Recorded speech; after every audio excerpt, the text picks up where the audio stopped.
পর থেকেই এই সন্ত্রাসী কার্যক্রম শুরু হয়ে গেছে। আমরা দেখেছি যে বিএনপির একজন বিদ্রোহী প্রার্থীর কর্মীকে হত্যা করা হয়েছে এবং বিভিন্ন জায়গায় আমাদের প্রায় প্রত্যেকটি আসলে যেখানে জাতীয় নাগরিক পার্টি কন্টেস্ট করেছে সেখানে আমাদের নেতা কর্মীদের উপর হামলা করা হচ্ছে এবং যেখানে আমরা নির্বাচনে অংশগ্রহণ করিনি, আমাদের জোটের প্রার্থী অংশগ্রহণ করেছে সেখানেও হামলা করা হচ্ছে।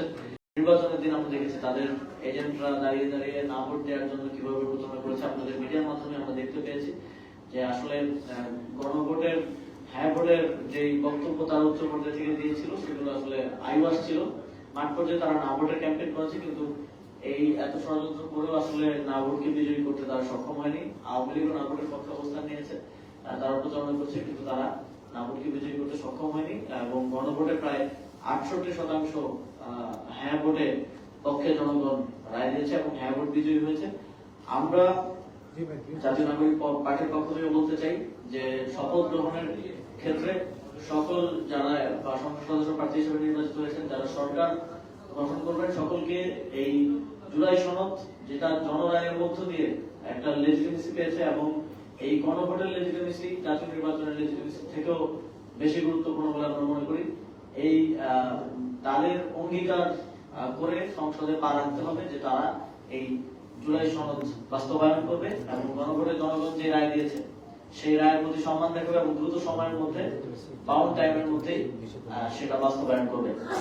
আমরা দেখছি যে বিএনপি নির্বাচিত হওয়ার সংখ্যাগরিষ্ঠতা পাওয়ার সাথে সাথে আওয়ামী লীগের কার্যক্রম শুরু হচ্ছে এবং বিএনপির বিভিন্ন প্রার্থীরা নেতা কর্মীরা আমরা দেখছি যে আওয়ামী লীগের পার্টি অফিস যেটা 1.5 বছর ধরে বন্ধ ছিল সেগুলো উদ্বোধন করছেন।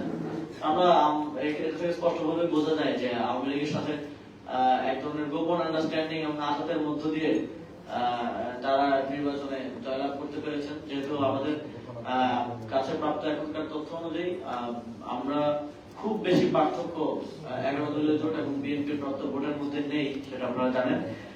সুতরাং আওয়ামী লীগের রাজনীতিতে ফেরানোর এক ধরনের প্রতিশ্রুতি বিভিন্ন স্থানীয় পর্যায়ে দেওয়ার মধ্য দিয়ে তারা নির্বাচনে জয়লাভ করার চেষ্টা করেছেন এবং আমরা খুব স্পষ্টভাবে বলতে চাই আওয়ামী লীগের কার্যক্রম বাংলাদেশে নিষিদ্ধ আছে আইনগতভাবে এবং এই অবস্থায় যারা হচ্ছে ঘোষণা দিয়ে কিংবা মিডিয়ার সামনে এসে আওয়ামী লীগের অফিস উদ্বোধন করছেন তাদের বিরুদ্ধে আইনগত ব্যবস্থা নেওয়া প্রয়োজন এবং আইন অনুযায়ী তাদের বিরুদ্ধে ব্যবস্থা গ্রহণ করার আমরা দাবি জানাচ্ছি। আমাদের পক্ষ থেকে রিভিউ আবেদন করা হয়েছে।